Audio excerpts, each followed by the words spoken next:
My name is Odessa Ray, and in 2016, I thought I knew what family meant. I was 28, living between a modest apartment in Atlanta and long drives back to Savannah, Georgia, where my roots clung to the old soil like the oak trees dripping with Spanish moss. My grandmother's estate, Belle Fontaine, had stood for over a century, a sprawling plantation-style home wrapped in white columns, haunted by whispers of pride, shame, and lineage. When she passed, I believed I'd inherit my share. After all, I was her only granddaughter. She'd raised me after my mother died, teaching me that Belle Fontaine wasn't just brick and wood. It was identity, history, belonging. But blood doesn't always mean loyalty. At the funeral, my Uncle Mason pulled me aside. He wore his grief like a costume, but his eyes glinted with something sharper. "Odessa," he said, pressing a folded packet of papers into my hands. "The estate is complicated.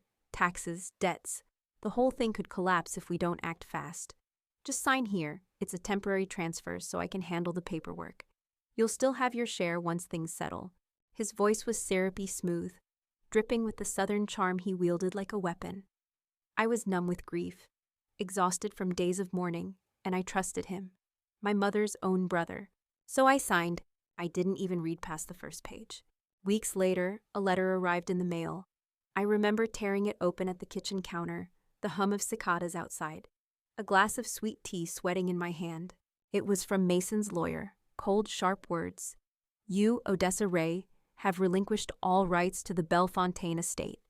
Full ownership now rests with Mason Calhoun." I read the sentence over and over, my hands shaking so hard the paper crumpled. He had tricked me. All the memories, rocking on the porch swing with Grandma, walking barefoot in the dew-soaked grass, tracing the family portraits in the hallway, stolen with a signature I hadn't understood. I felt hollow, betrayed, a deep ache like something had been ripped out of my chest. I drove back to Savannah the next day, rage boiling under my skin. The estate gates were locked. My uncle stood on the porch, smirking like a king surveying his conquest. "You signed it, Odessa," he said, voice smug. "It's all mine now. Best you make peace with it." I wanted to scream, to claw the smugness off his face, but all I could do was stand there, heart splintering, knowing my own blood had robbed me blind. And then he added one more line, the one that burned itself into my bones. "Belle Fontaine never belonged to you. It never will." His words cut deeper than any blade. That night, I sat in my car outside the estate, staring at the darkened windows, tears blurring my vision. My grief twisted into something hotter, sharper. If Mason thought Belle Fontaine would never belong to me, he had no idea what storm he had unleashed. The morning after Mason's words burned into me, I woke with swollen eyes and a raw throat. Sleep hadn't healed anything. If anything, it had made the betrayal worse. But I wasn't ready to surrender, not yet. I drove back to my apartment in Atlanta and began pulling out boxes of my grandmother's belongings I'd stored in the closet. Old letters, brittle photographs, even recipes written in her neat cursive. I needed to feel her presence again, to remember I wasn't crazy for believing Belle Fontaine should have been mine. Buried under stacks of papers, I found a small wooden box with a brass clasp. Inside, wrapped in yellowed ribbon, were documents I'd never seen before. One was my grandmother's handwritten note. "Odessa, if you are reading this, then I am gone. Belle Fontaine must stay in the family, not as Mason wants, but as I promised your mother. Don't let him take it from you. The truth lies in the addendum. Trust yourself." My breath caught. My grandmother had known. She'd anticipated Mason's greed. I dug deeper and pulled out a folded will. Not the copy Mason had shown me at the lawyer's office, but an older one, with a handwritten addendum attached. The addendum was short, just 2 sentences, but it felt like thunder in my chest. The estate, Belle Fontaine, is to be entrusted to Odessa Ray as primary heir, unless she explicitly refuses in her own words and handwriting. My pulse raced. I hadn't refused in my own words. Mason had shoved papers at me, and I'd signed legal jargon I didn't understand, but not a refusal. Had Mason hidden this, destroyed evidence, or had the lawyer helped him bury the truth? I snapped photos of the documents with my phone. Valerie, my mother's best friend, who had practically been my second parent, answered when I called, her voice husky with age but sharp as ever. "Baby girl," she said, I told you never to trust that man. You've got to fight him, and you're not fighting alone. Bring me those papers, tonight." That night, I drove back to Savannah, my nerves raw. I parked 2 blocks from Valerie's house, clutching the wooden box like it was a lifeline. As I crossed her porch, the cicadas buzzing like 1,000 alarms, my stomach tightened. Something felt wrong. Her front door was cracked open. The lights inside burned too bright. "Valerie," I called softly. Silence. I stepped inside, the wooden floor creaking under my weight. The box shook in my hands. And then from the kitchen, I heard it. A drawer slamming, heavy boots scraping against the tile. Someone was inside. The shadow froze in the kitchen doorway. My breath caught, my heart slamming against my ribs. For a second, I thought I could hear the blood rushing in my ears louder than the cicadas outside. "Valerie," I whispered again, though I already knew it wasn't her.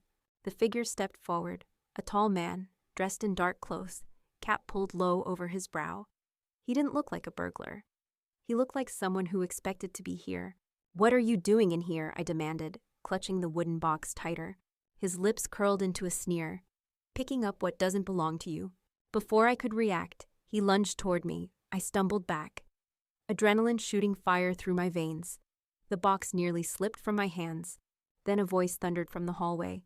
"Get away from her, Valerie." She appeared with a shotgun braced against her shoulder, gray hair wild, eyes blazing. The intruder froze, his cocky grin fading. "You tell Mason," Valerie snarled, "that this house isn't his playground, and Odessa isn't his pawn." The man hesitated just long enough for me to see the truth in his eyes. Mason had sent him. He backed toward the door, muttering, "This isn't over." Then he slipped out into the night. The silence afterward was thick, broken only by my ragged breathing. My knees nearly gave out as Valerie lowered the shotgun. "Baby girl," she said softly, setting the weapon aside. "You all right?" I nodded shakily, though every nerve in my body was screaming. He was after the papers. Mason knows." Valerie's expression hardened. "Then we have to move faster." She sat me at her kitchen table, pouring strong black coffee into chipped mugs. The steam curled between us like a fragile lifeline. "Listen to me," she said, voice steady. "Mason's been playing this game for years. Your grandma knew it. I knew it. The only reason he hasn't been caught is because nobody had the guts, or the proof, to stop him. But now, you do."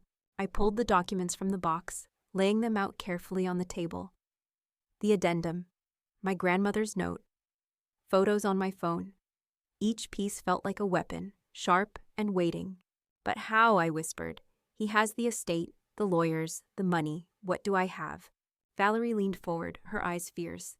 "You have the truth, and you have me. That's enough to start a war."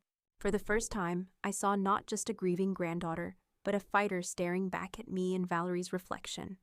The next morning, I woke in Valerie's guest room, with sunlight spilling through lace curtains. My body felt heavy from a night of broken sleep, but my mind was burning with determination. Valerie was already dressed, her shotgun propped against the wall like a warning. She handed me a cup of coffee. "We've got an appointment. There's only one man I trust in this town. His name was Daniel Whitaker, an old friend of Valerie's late husband and one of the few lawyers in Savannah who hadn't bent to Mason's influence. He kept a modest office on Bull Street, lined with dusty law books and family photos. When we arrived, Daniel studied the documents I laid out before him. His brows furrowed as he traced the addendum in my grandmother's handwriting. "This changes everything," he said finally, tapping the paper. "If this addendum is authenticated, Mason's claim crumbles. He's got the property, but he doesn't have the right. Not legally." Hope flared in my chest, but Daniel's voice grew heavier. "That said, Mason will fight. He's entrenched. Money, connections, even the probate judge has ties to him. You'll need to be prepared for a war in court and outside of it." I nodded, swallowing my nerves. "Then we fight." Valerie smiled proudly, squeezing my hand. "That's my girl." But Mason wasn't wasting time. That evening, as we drove past Belle Fontaine, I saw new iron gates installed at the entrance. A fresh security system blinking red at the posts. Workers moved across the lawn, hauling furniture and paintings out of the house. I slammed my fists against the steering wheel. "He's stripping it bare." Valerie's jaw tightened. "He's liquidating, turning history into cash before you can stop him." The sight of my grandmother's portrait being carried out, the same one that had hung above the parlor fireplace since before I was born, nearly broke me. But then Daniel's words echoed in my mind. If this addendum is authenticated, Mason's claim crumbles. Not if, when. I rolled down the window and shouted across the lawn, "Mason!" He turned, smug in his pressed suit, waving lazily as though I were a pesky neighbor. "Afternoon, Odessa. I see you brought company." I clenched the steering wheel. "You won't get away with this." He smirked. "Oh, sweetheart, I already have." Valerie leaned out the passenger window, her voice sharp as a blade. "Not for long." Mason's smile faltered just slightly, enough for me to know he was rattled, even if he wouldn't admit it. The next day I sat in Daniel's office, hands trembling as I gripped a cup of water I hadn't touched. Papers were spread across his desk, stamped with red ink, sharp legal language circling me like vultures. Mason's lawyers filed for an injunction, Daniel explained, his tone grim. They're trying to have the addendum dismissed as invalid before we can even present it in probate court. They're claiming it was tampered with after your grandmother's death. My chest tightened. "But that's a lie, the handwriting—" "I know," Daniel interrupted gently, "but they'll argue the document was planted. With Mason's influence, some judges might side with him without even reading the details." Valerie slammed her palm against the table. "So what? He just gets to rewrite the law because he's got money and friends?" Daniel sighed, his glasses sliding down his nose. "That's the reality in Savannah. Mason's been greasing palms for years. He donates to campaigns, hosts charity dinners, makes the right people feel important. And now, when it counts, they owe him." The truth hit like a fist to the gut. It wasn't just about me versus Mason anymore. It was me versus a system built to protect him. I whispered, "So I've already lost." Daniel leaned forward, his eyes steady on mine. "Not yet. Corruption makes men sloppy. And Mason's arrogance will be his weakness. But you'll need more than this addendum. You'll need something undeniable, something no one can bury." I clutched my grandmother's note, the ink faded but strong. "Then that's what I'll find." That evening, Valerie and I returned to her house. My body ached with exhaustion, but my spirit wouldn't let me collapse. I dug again through the wooden box, flipping past letters and recipes, searching for anything more. That's when I found it, a sealed envelope at the bottom, brittle and yellow, my grandmother's handwriting on the front. For Odessa, to be opened only if Mason contests the will. My heart nearly stopped. I tore it open with shaking fingers. Inside was a letter, along with copies of property deeds dating back nearly 100 years. In her letter, Grandma detailed Mason's past misdeeds. Gambling debts, shady loans against Belle Fontaine, even an arrest record quietly sealed decades ago. Valerie whistled low. "Your grandma wasn't just protecting you, she was building a case." I held the letter to my chest, my throat thick with tears. For the first time, I didn't just feel grief. I felt her strength flowing into me, like she was still here, guiding my hands. But the relief was short-lived. As we sat at the kitchen table, my phone buzzed with a new message from an unknown number. A photo appeared on the screen. It was Belle Fontaine, the front porch lit up in the dark, flames licking at the edges of the roof. The photo burned in my mind. Flames curling up Belle Fontaine's porch, smoke choking the night. "Valerie," I gasped, shoving the phone toward her. "He's going to burn it down." Valerie's face went pale, but her voice stayed firm. "Grab your keys. We're not letting that man torch history." The drive to the estate was a blur, headlights cutting through the humid Savannah night. My hands clenched white on the steering wheel. Every mile closer, my chest tightened, bracing for the sight of smoke on the horizon. But when we reached the gates, the house stood intact. No flames, no smoke. The porch lights glowed calmly, as if mocking my panic. I slammed the brakes, breath heaving. It was a setup. Valerie scanned the grounds. Or a warning. As if on cue, the gate creaked open. A lone figure stepped out of the shadows. Mason, in a crisp suit despite the late hour, glass of bourbon in hand. He smiled like the devil himself. Well, well, he drawled. "Didn't take long for you to come running. Always so predictable, Odessa." My pulse pounded. "You sent that photo. Why?" He sipped his drink slowly, savoring the moment. "Because fear is faster than any lawyer. I wanted to see how desperate you'd become. And look at you, shaking, chasing ghosts. You don't belong here, Odessa. You never did." I wanted to lunge at him, to tear that smug smile off his face. But Valerie's hand gripped my arm, grounding me. "You won't scare her off, Mason," she said coldly. "Not this time." Mason's eyes flicked to Valerie, narrowing. "Careful, old woman. I'd hate to see your pretty little house suffer an accident." The threat hung in the humid air like smoke. Valerie stiffened but didn't flinch. I swallowed my fear, forcing my voice steady. "You can send all the photos you want. You can lock the gates, strip the walls, threaten whoever you please. But Belle Fontaine isn't yours, and I'll prove it." Mason laughed, low, cruel, echoing in the night. "Prove it? By the time you crawl through court, Odessa, there won't be anything left to prove. The land will be sold, the house demolished, and you'll have nothing but ashes." He raised his glass in a mock toast, then turned back toward the porch. "Sleep tight, darling." The gates closed behind him with a clang that echoed in my bones. Back in the car, my hands shook so hard I could barely grip the wheel. Valerie touched my shoulder gently. "He's trying to break you before the fight even starts. Don't let him." I stared at Belle Fontaine through the windshield, my grandmother's words whispering in my mind. "Don't let him take it from you." The video shook in my hand as I pressed play. Mason's face filled the screen, lit by the warm glow of Belle Fontaine's parlor fire. He swirled bourbon in his glass, eyes glittering with something unhinged. "Tick-tock, Odessa," he purred. "Every minute you fight me, you lose more than just time. You lose family, you lose friends, you lose yourself." He leaned closer, his voice dropping to a hiss. "And if you think you're safe hiding behind Valerie or that washed-up lawyer, think again. I can reach anywhere. I can touch anyone." The video cut to static, then ended abruptly. My chest constricted, bile rising in my throat. "He's threatening them now. Valerie, Daniel, anyone who helps me." Valerie's face was stone, though her knuckles whitened around the armrest. "Let him threaten. That just means he's scared. Scared of you, Odessa." But in the pit of my stomach, the fear gnawed deep. What if Mason wasn't bluffing? What if his threats didn't stop at intimidation? Later that night, I sat in Valerie's spare room, staring at the ceiling fan spinning lazy circles. I couldn't close my eyes without seeing his smirk, his words burning holes in my chest. For the first time since this began, I felt truly small. But then I reached for my grandmother's letter again, tracing her handwriting in the dim lamplight. "Don't let him take it from you." Tears blurred my vision, but something inside me hardened. He wanted me broken. He wanted me silenced. I wasn't going to give him that. The next morning, Daniel met us at his office. He had circles under his eyes, like he hadn't slept. "I've heard rumors," he said grimly. "Mason's been leaning on people, judges, clerks, even city officials. He's trying to make sure nothing ever makes it to open court. Then we need to get outside of Savannah," Valerie said sharply.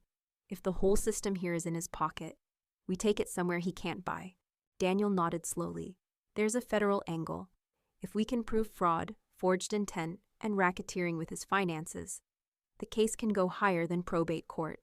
But we'll need airtight evidence, documents, witnesses, patterns of his corruption." My pulse quickened. This wasn't just about Belle Fontaine anymore.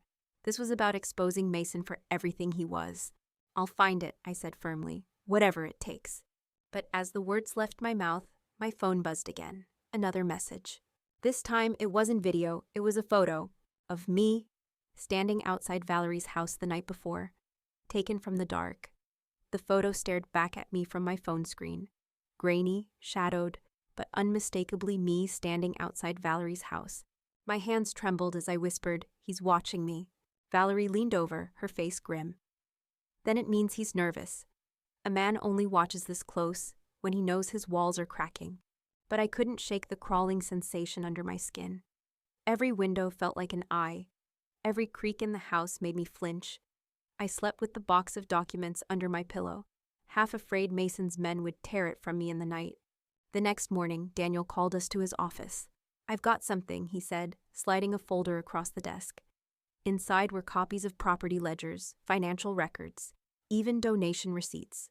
"Mason's been funneling estate money for years," Daniel explained. "Quiet loans, side deals, paying off politicians under the table. If we can prove this isn't just mismanagement but fraud and racketeering, it becomes a federal case. That means Savannah's judges won't matter." My pulse quickened. "But how do we prove it?" Daniel tapped a page. "See this? A check to a local councilman, drawn directly from a Belle Fontaine account. That's illegal, and there's more like it. If we can trace the pattern, Hope flickered, small but alive. For the first time, Mason's empire didn't look bulletproof. That night, Valerie and I pored over documents at her kitchen table. Coffee cups littered the surface, our eyes red from squinting at numbers and signatures. "Look here," Valerie pointed. "Same handwriting, same date, different amounts. He forged these." I leaned closer, tracing the pen strokes. She was right. Mason hadn't even been careful. His arrogance had made him sloppy. For a brief moment, I almost laughed. After all his power plays, his downfall might come from his own pen. But the relief didn't last. Near midnight, a rock crashed through Valerie's front window, glass spraying across the floor. I screamed, diving for cover. When we looked up, a brick lay in the middle of the living room rug. Taped to it was a note in thick black marker. "Stop digging, Odessa, or next time it's not just glass." Valerie's face hardened, shotgun already in her hands. "He's escalating, which means you're getting closer." I picked up the brick with shaking fingers, fury boiling beneath my fear. Mason wanted me scared, but he'd just given me proof of intimidation. Another weapon to use against him. The brick still sat on Valerie's counter the next morning, glass shards swept into a corner like a wound that wouldn't heal. I stared at the note taped to it, "Stop digging, Odessa," and felt my anger harden into steel. "I'm done waiting for him to attack," I said. "It's time to take this to his people." Daniel frowned. "That's dangerous. Mason surrounds himself with men who owe him favors. Politicians, bankers, even law enforcement. Push too hard, and you could end up cornered." I met his gaze. "Good. Let him feel what it's like to be cornered." Our first target was Councilman Henry Dalrymple, a name that kept surfacing in Daniel's records. He had received donations from Belle Fontaine's accounts, checks hidden under the guise of historical preservation funds. Valerie and I found him at his favorite haunt, a cigar lounge tucked behind River Street, thick with smoke and bourbon breath. When he saw me, he tried to wave me off with false charm. "Miss Ray, isn't it? I heard you're stirring trouble about that estate. Best to leave family business in the family." I dropped a copy of the check on the table between us. His smile faltered. "You took Mason's money," I said flatly, "and you used it to swing zoning permits in his favor. That's fraud. I wonder how the papers would like a story about corruption tied to Belle Fontaine." His face drained of color. "You wouldn't." Valerie leaned in, her voice like gravel. "Try us." For a long moment, Henry puffed his cigar, the smoke curling like lies around his head. Then he sighed, shoulders sagging. "Fine. You didn't hear this from me, but Mason, he's keeping a second set of books, real ledgers, not the ones he shows the taxman." My breath hitched. "Where?" Henry looked around nervously, lowering his voice. "In his office at Belle Fontaine, hidden behind the portrait in the study. But if you're smart, you'll forget I ever said that." Valerie smirked. "Oh, we're not that smart." We left the lounge with the weight of new ammunition pressing heavy in my chest. Mason had books that could damn him, if I was brave enough to get them. That night, back at Valerie's, I paced the floor. My heart told me this was reckless. My grandmother's voice whispered caution, but another voice inside me, sharper, harder, said it was time to strike. The night air in Savannah was thick with humidity, pressing against my skin like a second layer. Valerie's truck idled a block away from Belle Fontaine, headlights off. Daniel sat beside her, tense, as I pulled my hoodie tight and stepped out. "Are you sure about this?" Valerie asked, her voice low, urgent. I nodded. If Mason really keeps ledgers hidden, they're the key. Without them, we're just fighting smoke with smoke. Daniel handed me a flashlight, its beam dimmed with a piece of red film. "Keep it low, and Odessa. If anything goes wrong, get out. Don't play the hero." I managed a shaky smile. "I'm not here to play. I'm here to win." The estate loomed like a ghost, its white columns glowing faintly in the moonlight. I slipped through a gap in the new gates, my heart hammering in my chest. Every step across the dew-soaked grass felt louder than it should. Inside, the house smelled of dust and stale bourbon. Mason wasn't here tonight, or so I prayed. My shoes creaked on the floorboards as I moved toward the study. The portrait loomed above the fireplace, a stern ancestor staring down as if daring me. My hands shook as I felt along the frame, searching for the hidden latch. There, a click. The frame swung open, revealing a recessed cavity. Inside, bound in cracked leather, were the ledgers. Dozens of them. My grandmother had been right. Mason's secrets weren't in rumors or whispers. They were inked in his own handwriting. I pulled one free and flipped it open. Pages filled with transactions, names, dates, bribes to judges, payments to politicians, even payouts to the very lawyer who had notarized my transfer papers. Proof, undeniable proof. My chest tightened with a rush of triumph. For the first time, I felt like I could see Mason's empire collapsing under the weight of his own greed. But then the floorboard behind me groaned. I spun, flashlight beam catching a shadow in the doorway. Mason.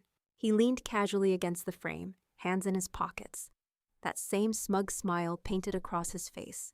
Well, well, he drawled, voice low and venomous. Caught the little mouse in the pantry. Did you really think you could sneak into my house and steal from me? I clutched the ledger tighter, pulse racing. It's not your house. It never was. His smile faltered for just a second, replaced by something darker.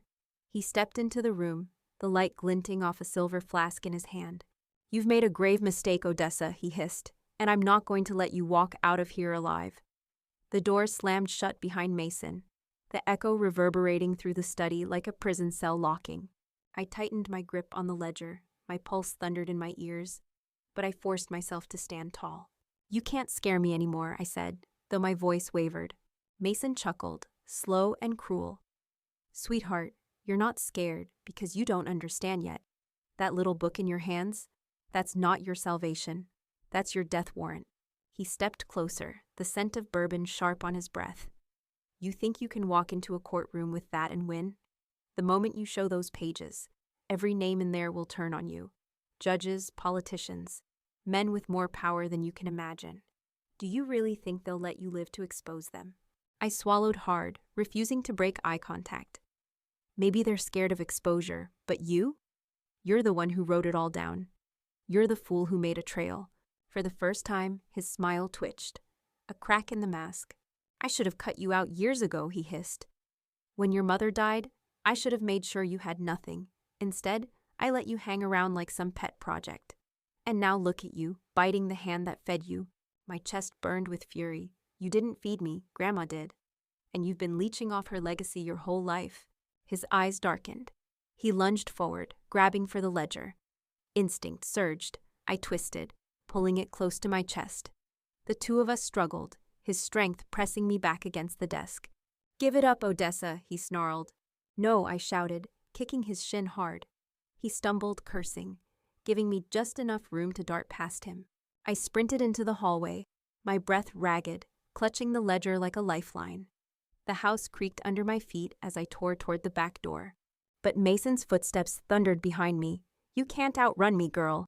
I skidded into the parlor, my shoes sliding on the polished wood. My chest heaved as I realized the front doors were chained shut from the inside. He had planned this. A trap. Mason's silhouette filled the doorway behind me, his shadow stretching long across the floor. End of the line, Odessa. My eyes locked on the fireplace poker. Mason's steps echoed closer, his shadow stretching across the floor like a noose tightening. I lunged, my fingers closed around the cold iron, yanking it free. Mason laughed, low and mocking. What are you going to do with that, girl? Poke me like a campfire? My hands shook, but I raised the poker anyway. Get out of my way. He took another step, eyes gleaming. You don't have it in you. You're soft, Odessa. Always were. That's why I win, and you lose. Something inside me snapped. With a roar, I swung the poker. The iron cracked against his arm. He stumbled back with a curse, his glass shattering across the floor. I clutched the ledger tighter under one arm, gripping the poker with the other. My body shook with adrenaline, but I forced myself forward, past him. But Mason wasn't finished. He lunged, grabbing my wrist, twisting hard. Pain shot up my arm, and the poker clattered to the ground. We crashed into the parlor table, papers scattering, wood splintering under our weight. He pinned me down, his face inches from mine, breath sour with bourbon. You should have stayed quiet, he hissed. Now you're gonna leave me no choice. I struggled, heart hammering. His grip was iron, my eyes darted around wildly, and landed on the broken glass of his bourbon tumbler glittering on the floor. With every ounce of strength, I stretched my free hand, fingers brushing sharp shards. Mason pressed harder, snarling, It's over, Odessa. No, I spat, clenching the shard tight. It's just beginning. I slashed across his forearm. He yelped, recoiling, blood staining his sleeve. His grip loosened, and I shoved him off, scrambling to my feet. I bolted for the back door, lungs on fire, clutching the ledger to my chest. My hands were slick with his blood, my breath ragged, every step echoing like thunder in the cavernous house. Behind me, Mason roared, "You can't run from me. This is my house." I yanked the back door open and spilled into the humid night, heart pounding like a war drum. The humid night split open with headlights, Valerie's truck at one end of the drive, and another black SUV blocking the path behind me. I froze, clutching the ledger tight against my chest. My breath came in ragged gasps, sweat stinging my eyes. The SUV doors opened. 2 men stepped out, big, broad, dressed in dark clothes. Mason's men. Valerie's voice cut through the night like a blade. "Odessa, run to me." She stood in the beam of her headlights, shotgun leveled. Daniel was beside her, pale but steady, gripping his phone. No doubt recording, maybe even calling the police. The men advanced. One cracked his knuckles. "Hand it over, girl. No one needs to get hurt."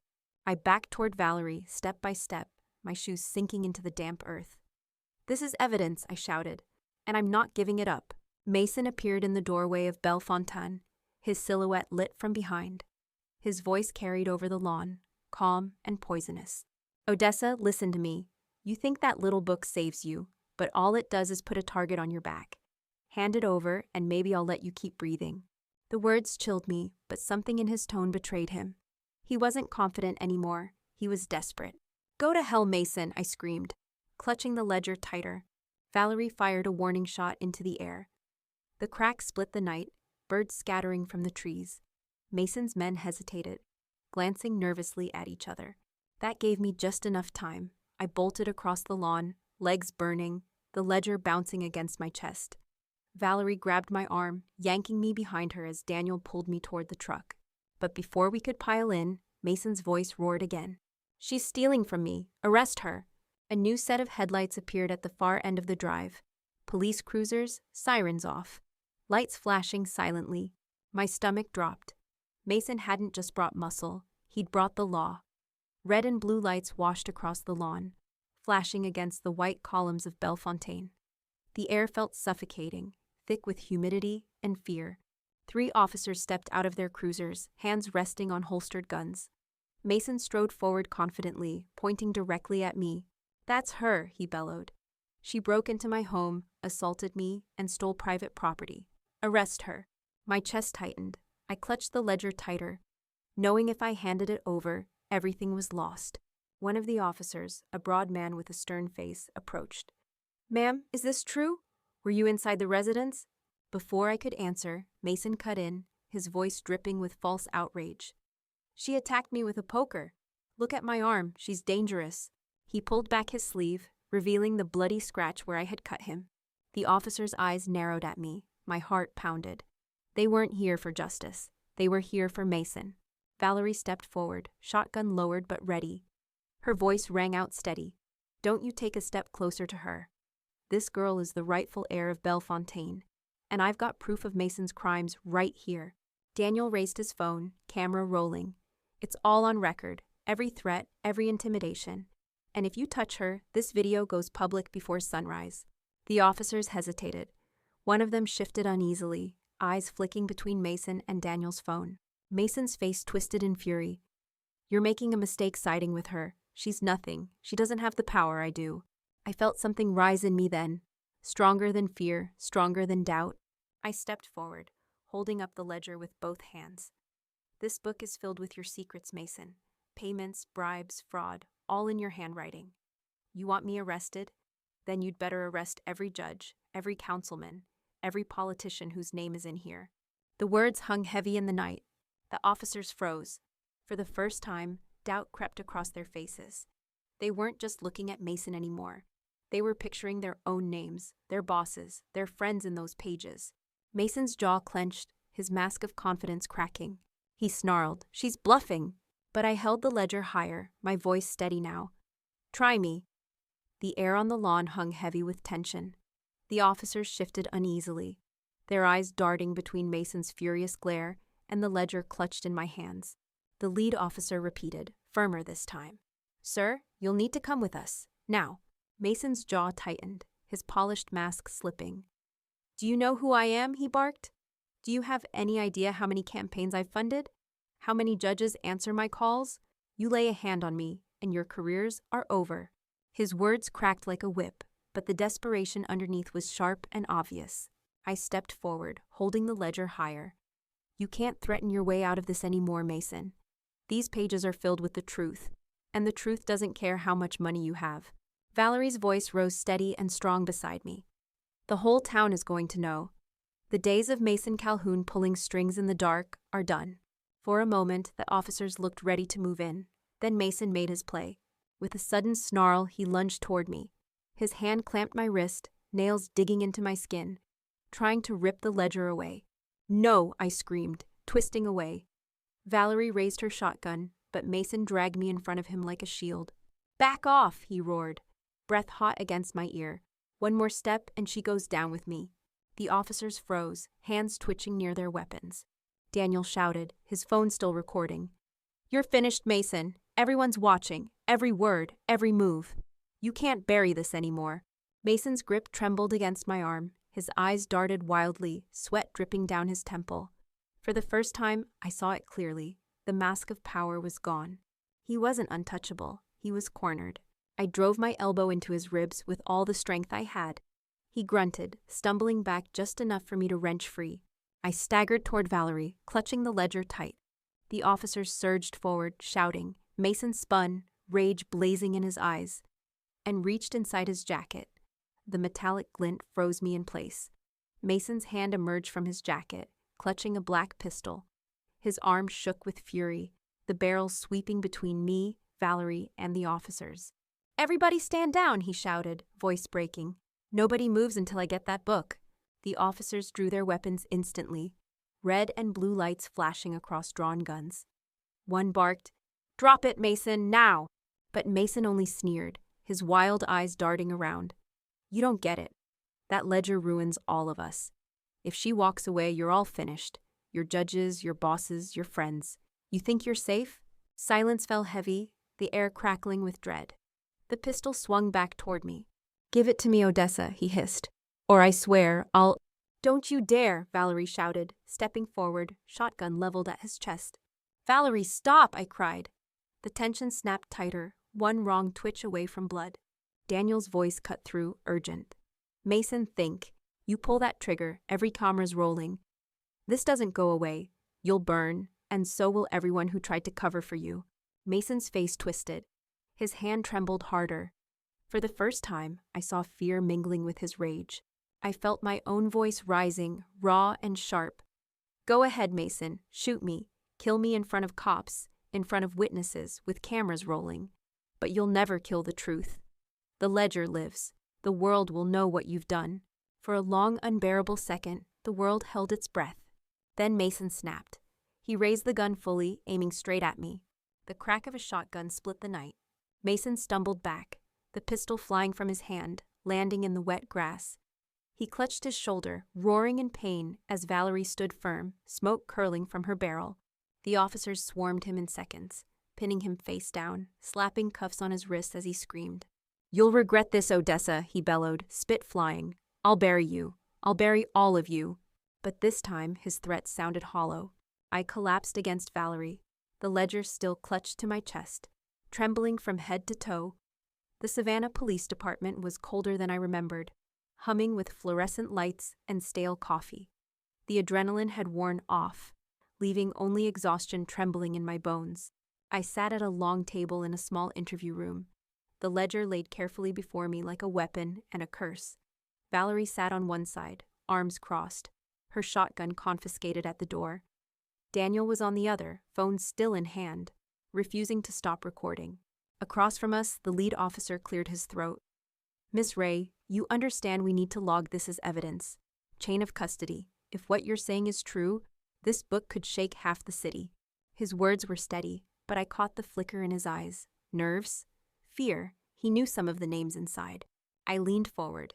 So what happens now? Do you protect me, or do you protect him? The room fell into uneasy silence. Finally, the officer said, That depends. Are you willing to testify? My stomach clenched. Testify. Put myself on the stand against Mason, against his network. Put my face in headlines. Make myself the target of every whisper, every threat. I felt Valerie's hand on mine, rough and steady. Odessa, you've already risked your life. Don't let it be for nothing. Daniel nodded. You've got the truth in your hands. If you don't use it, Mason's people will bury it, and you with it. I stared at the ledger. The cracked leather cover seemed to pulse with the weight of history, of blood, of betrayal. My grandmother's voice echoed in my mind. Don't let them take what's yours.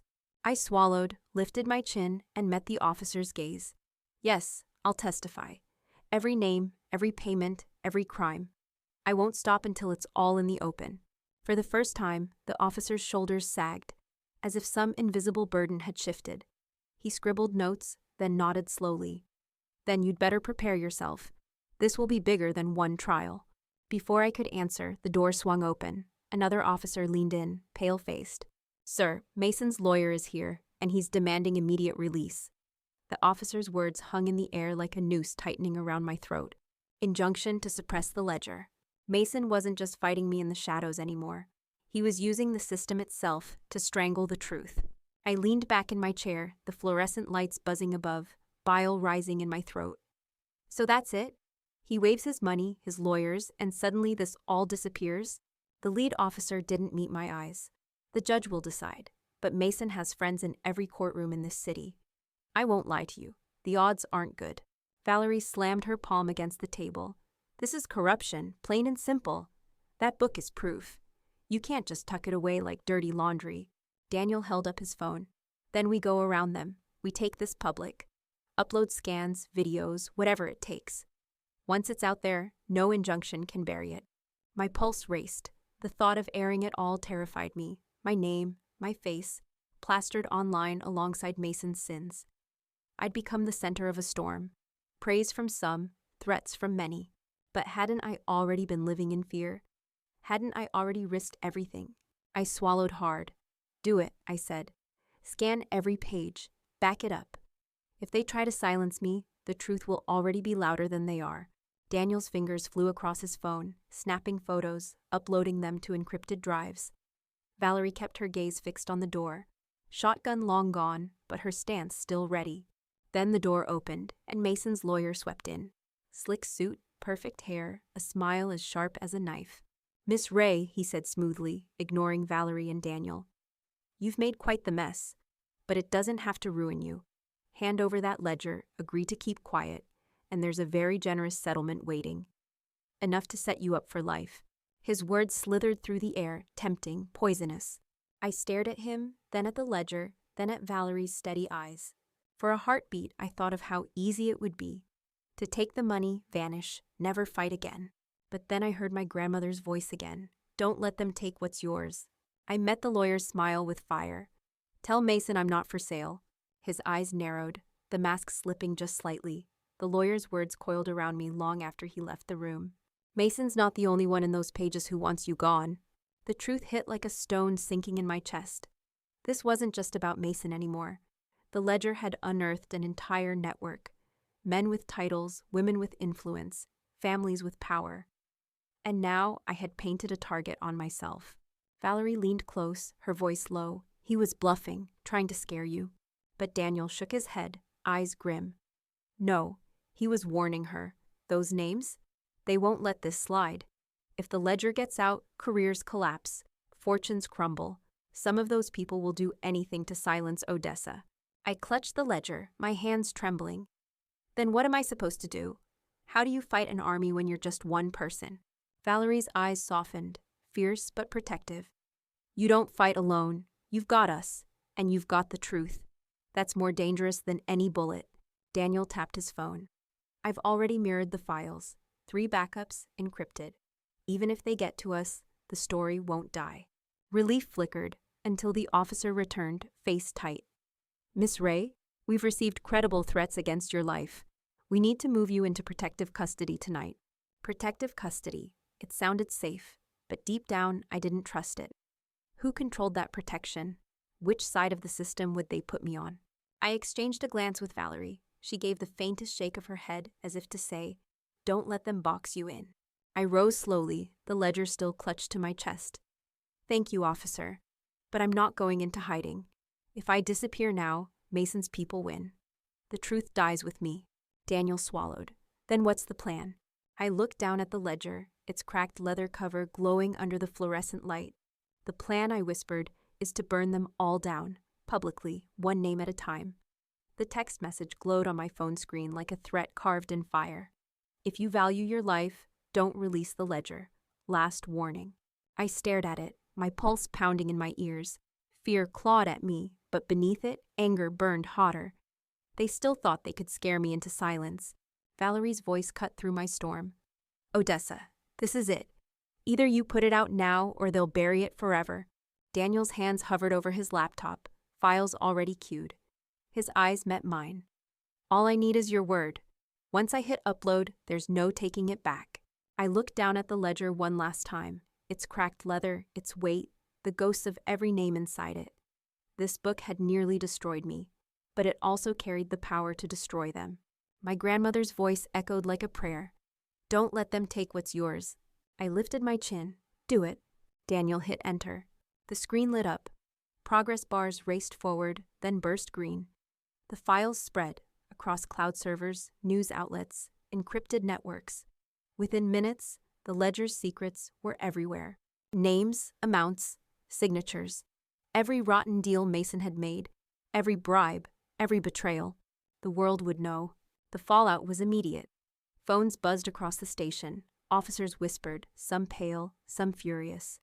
Outside, sirens wailed as reporters swarmed the steps, the story already breaking. Mason's lawyer stormed back in, face red. You'll regret this, Miss Ray. You've just declared war on this city's elite.